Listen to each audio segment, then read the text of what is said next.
हमारे शास्त्रों में बड़ी सुंदर बात बताई है। ब्रह्मा जी ने जब इस संपूर्ण धरती की रचना की और ब्रह्मा जी ने जब संपूर्ण सृष्टि को रचा, तो महाराज ब्रह्मा जी ने अपने संकल्प में 3.5 करोड़ तो नदी प्रकट की। कितनी? 3.5 करोड़। अभी वो कलयुग में बहुत सारी नदियां लुप्त हो गई, और जैसे जैसे यह कलयुग बढ़ेगा और भी बहुत सारी नदियां लुप्त हो जाएंगी। स्वामी रामसुखदास जी ने तो ऐसा लिखा है कि पहले, आज से 100 वर्ष पहले गंगा जी के जिन्होंने दर्शन किए, तो जितनी विशाल गंगा जी उस समय थी, आज गंगा जी उतनी विशाल नहीं रही। क्यों? धीरे धीरे गंगा जी भी संकीर्ण होती जा रही है। गंगा जी भी धीरे धीरे और जब इस कलयुग के, अभी तो 5500 साल बीते हैं, लेकिन कहते हैं जब 7000 वर्ष कलयुग के निकल जाएंगे, तो ना हमें गंगा जी दिखेगी, ना हमें जमुना जी दिखेगी। ये सारी नदियां भगवान के धाम में प्राय लुप्त हो जाएंगी। और केवल गंगा जी नहीं, बहुत सारे तीर्थ इस धरती को छोड़कर चले जाएंगे। जैसे जैसे यह कलयुग बढ़ेगा, वैसे वैसे ये सारे तीर्थ इस भूमि को छोड़कर चले जाएंगे। तो ब्रह्मा जी ने जिस समय धरती की स्थापना की, उस समय ब्रह्मा जी ने 3.5 करोड़ नदियों को, प्राकृतिक नदियों को प्रकट किया। और महाराज तीर्थ बोले, इस धरती पर ब्रह्मा जी ने 68 करोड़ तीर्थों को प्रकट किया। कितने? 68 करोड़। तो ऋषियों ने कहा ब्रह्मा जी से कि हे ब्रह्मा जी, आप यह बताइए कि इन 68 करोड़ तीर्थों में कौन जाकर के सेवन करेगा? इतने तीर्थों में कौन जाएगा महाराज? लोगों की जिंदगी निकल जाती है, फिर भी लोग बड़ी मुश्किल से 4 धाम करके आते हैं, और कई बार लोग तो वो भी नहीं कर पाते हैं। तो आपने इतने तीर्थों को प्रकट किया है, तो इतने तीर्थों का फल हमें कैसे मिलेगा और कहाँ मिलेगा? कृपा करके आप बताइए। ब्रह्मा जी ने एक बड़ी सुंदर बात कही। ब्रह्मा जी बोले, देखो भैया, एक एक करके तो सभी तीर्थों में जाना बड़ा मुश्किल है, लेकिन एक में बड़ी सुंदर विधि आपको बता रहा हूं कि कलयुग में 2 जगह यह संपूर्ण तीर्थ हमें मिल जाएंगे। ये 2 जगह 67 करोड़ तीर्थों का फल हमें मिल जाएगा। तो इन 2 जगह में जो ब्रह्मा जी ने 2 जगह बताई, उनमें एक जगह बताई वेद लक्षणा देसी गौ माता की चरण की रज यदि उड़कर हमारे माथे पर पड़ जाए, तो समझ लेना 67 करोड़ तीर्थों के स्नान का फल हमको घर बैठे ही प्राप्त हो गया। क्योंकि गौ माता के चरण में संपूर्ण तीर्थ निवास करते हैं, लेकिन देसी गौ माता, वेद लक्षणा जो देसी गौ है उसकी बात कर रहा हूं, जर्सी वाली नहीं। देसी गौ माता के चरण में सारे तीर्थ निवास करते हैं, इसीलिए उसके चरण की रज उड़कर यदि माथे पर पड़ जाए, तो 67 करोड़ तीर्थों के स्नान का फल प्राप्त हो जाता है। और आप देखिए प्रमाण शास्त्र में कि भगवान श्री कृष्ण से ब्रजमंडल में गोपियां कहती थी, अरे कन्हैया, हमने तू कहूं काऊ तीर्थ में जातो भयो नहीं देखो। अरे भैया, कबू तो काऊ तीर्थ में तू भी जायो कर स्नान करने के लिए। कन्हैया बोले, गोपियों, मुझे किसी भी तीर्थ में जाने की जरूरत नहीं है। क्यों? कहा कि संपूर्ण तीर्थ गौ माता के चरण में निवास करते हैं, और मेरे आगे गैया, पीछे गैया, दाएं गैया, बाएं गैया, मैं तो गौओं से घिरा रहता हूँ, और इन गौओं की चरण की धूल उड़कर जब मेरे माथे पर पड़ती है, तो मुझे संपूर्ण तीर्थों के स्नान का फल प्राप्त हो जाता है। इसीलिए महाभारत में भगवान श्री कृष्ण कहते हैं कि गावो ममाग्रतो नित्यम, गावो ममाग्रतो नित्यम, गावः पृष्ठस्थ एव च, गावो मे सर्वतश्चैव, गवां मध्ये वसाम्यहम्। गऊ मेरे आगे हो, गऊ मेरे पीछे हो, गऊ मेरे दाएं हो, गऊ मेरे बाएं हो, और मैं हमेशा गऊओं के बीच में घिरा रहूं, ऐसी भगवान की मंगल कामना है। तो भैया पहली जगह समझ में आ गई। 68 करोड़ तीर्थ कहाँ मिलेंगे? बोले गौ माता की सेवा करने से 68 करोड़ तीर्थों का फल मिल जाएगा, ये पहली जगह। और दूसरी जगह ब्रह्मा जी बोले भैया एक जगह और है, और इसकी महिमा कलयुग में तो बहुत ज्यादा है। दूसरी जगह क्या बताई? ब्रह्मा जी बोले कि दूसरी जगह है कि जहां श्रीमद् भागवत महापुराण की कथा हो रही हो, जहां श्री राम जी की कथा हो रही हो, जहां भगवान महादेव की कथा हो रही हो, वहां जाकर के यदि कोई बैठ जाए और ज्यादा नहीं, एक घड़ी आदि में पुण्य आदि, तुलसी संगत साधु की हरहि कोटि अपराध। समय नहीं है तो भले ही थोड़ी देर बैठ के, और समय है तो भगवान की बड़ी कृपा। लेकिन संत कहते हैं, ब्रह्मा जी महाराज कहते हैं कि जहां भगवान की शुद्ध कथा हो रही हो, जहां भागवत की कथा हो रही हो, जहां भगवान राम जी की चर्चा हो रही हो, जहां भगवान महादेव शिव महापुराण की कथा हो रही हो, यदि वहां जाकर के कोई बैठ जाए तो उस व्यक्ति को भी 68 करोड़ तीर्थों के स्नान का फल प्राप्त हो जाता है। अब बताइए कितनी महिमा है कलयुग में भगवान की कथा की। अब यदि कोई व्यक्ति सारे तीर्थों में जाएगा स्नान करने के लिए, तो पहले तो बताओ कितना समय चाहिए, और फिर उसमें धन का भी व्यय होगा, और फिर यदि समय मिला कि नहीं मिला, स्वास्थ्य की भी अनुकूलता होनी चाहिए। लेकिन कलयुग में ऐसी भारी छूट कर दी ब्रह्मा जी महाराज ने। ब्रह्मा जी बोले कि भैया जहां भागवत महापुराण की कथा हो रही हो, बस वहां जाकर के यदि कोई बैठकर उसका श्रवण कर ले तो संपूर्ण तीर्थों के स्नान का फल उसे प्राप्त हो जाता है। इसीलिए कथा की महिमा बताई है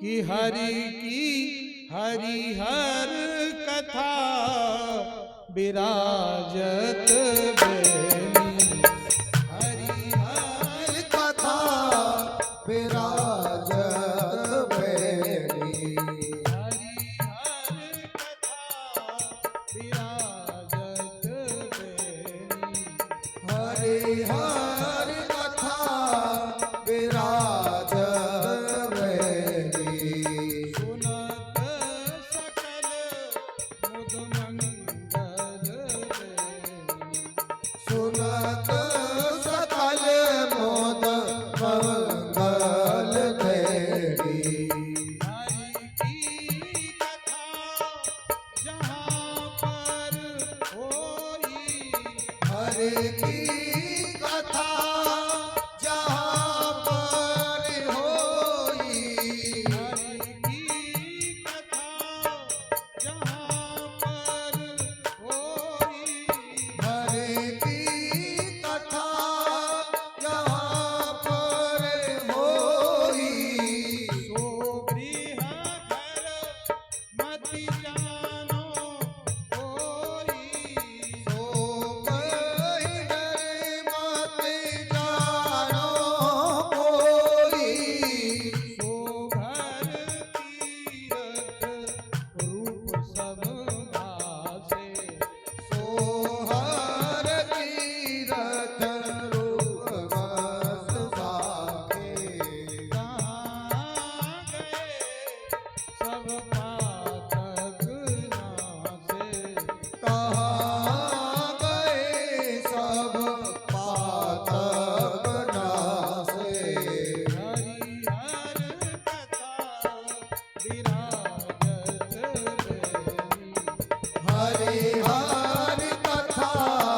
विराजत बैरी सुनत सकल मुद मंगल देरी। सुनत सकल मुद मंगल देरी। बोलिए भगवत्सल भगवान की जय। तुलसीदास जी कहते हैं कि हरिहर कथा विराजत बेनी सुनत सकल मुद मंगल देनी। कि हरि की कथा जहां पर होई सो घर गृह मत जानो कोई। जहां पर भगवान की कथा प्रारंभ हो जाए फिर वो जगह जगह नहीं रहती है, फिर वो घर घर नहीं रहता है, क्या बन जाता है? बोले सो घर तीर्थ रूप समभास है। वह घर तीर्थ बन जाता है, वह भूमि तीर्थ बन जाती है। तहां गए सब पातक नासे, वहां जाने पर सारे पाप नष्ट हो जाते हैं। ये महिमा किसकी है? बोले ये महिमा भगवान की कथा की है। हमारे बक्सर वाले मामा जी भक्तमाली जी महाराज एक बड़ी सुंदर बात कहा करते थे कि भगवान की कथा का क्या चमत्कार है। यह कथा धीरे धीरे यह कथा हमें भगवान से जोड़ देती है और धीरे धीरे यह कथा हमें भगवान के समीप ले जाकर बिठा देती है। यह भगवान की कथा की महिमा है। हरि कथा का चमत्कार अद्भुत सखे, हरि कथा का चमत्कार अद्भुत सखे। प्रभु के चरणों में धर के व्यथा सब हरे। होवे कैसा भी पामर पतित पात की, शरण आवे तो उसको भी पावन करे। एक कथा की महिमा क्या है? बोले सबसे पहली बात कि जो व्यक्ति भगवान की कथा का रसिक होता है, ये कथा उस व्यक्ति को सुनते सुनते सुनते सुनते उसका मन भगवान में ऐसा रम जाएगा कि यह कथा उस व्यक्ति को भगवान की गोदी में ले जाकर बिठा देती है। और क्या करेगी महाराज? बोले कोई व्यक्ति कैसा भी पामर हो, कोई कितना भी नीच हो, कोई कितना भी दुष्ट हो, कैसा भी पापी हो, यदि मन लगाकर वह भगवान की कथा का श्रवण कर ले तो होवे कैसा भी पावर पतित पात की, शरण आवे तो उसको भी पावन करे। यदि वह व्यक्ति भगवान की कथा की शरण में आ जाए तो महाराज यह कथा उसे पवित्र कर देती है। ये भगवान की कथा का चमत्कार है। पर भैया केवल शर्त इतनी सी रखी है कि उसे आना पड़ेगा, सामने बैठना पड़ेगा। अब बहुत से लोग कहते हैं कि हम तो वहीं बैठे बैठे सुन लेते हैं। ठीक है, पर घर में बैठ करके कथा सुनना बड़ा मुश्किल है, कोई ना कोई विक्षेप आ ही जाता है। पर भगवान की भागवत जी के सामने बैठकर और जो भगवान की कथा सुनी जाती है, वास्तव में उसी कथा की अद्भुत महिमा हमारे शास्त्रों में बताई है। इसीलिए कथा, अच्छा एक बात और कि सामने आने का मतलब भी यही है, सन्मुख आने का मतलब भी यही है कि जब जब जहां कहीं भी भगवान का सत्संग हो, भगवान की कथा हो, तो वहां हम सामने बैठकर जो कथा का श्रवण करते हैं, यह कथा अत्यंत फल प्रदान करने वाली है। क्योंकि सन्मुख हो ही जीव मोहि जवहि, सन्मुख होई जीव मोहि जवहि, सन्मुख होए जीव मोहि जवहि, सन्मुख होई जीव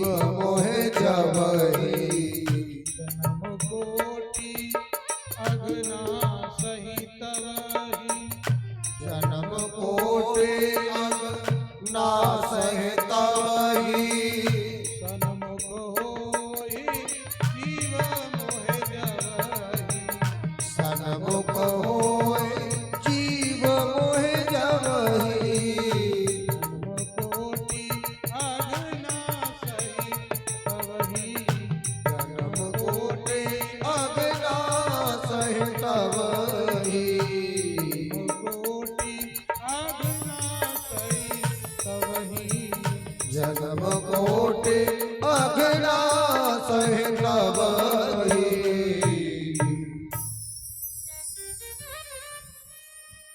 क्योंकि भैया ये कथा की महिमा इसलिए बताई क्योंकि जहां कहीं भी भगवान की कथा एक बार शुरू हो जाए तो देखो एक विचित्र बात आपको और बता दूं कि जहां कहीं भी भगवान की कथा शुरू हो जाए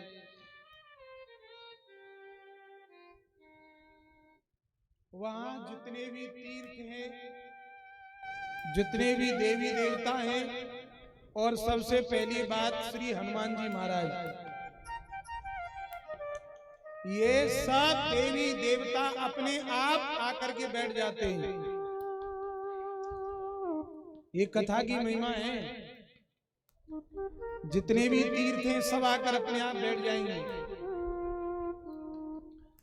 और हनुमान जी महाराज के लिए तो ऐसा कहा गया है कि यत्र यत्र रघुनाथ कीर्तनम तत्र तत्र कृतमस्तकांजलि वाष्पवारि परिपूर्ण लोचनम मारुतिम नमत राक्षसांतकम।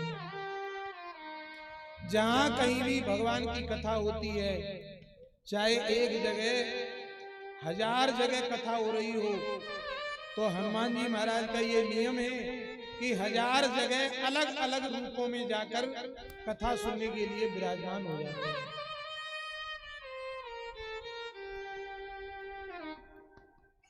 इसीलिए सारे तीर्थ, सारी नदियां अपने आप वहां चल करके विराजमान हो जाते हैं।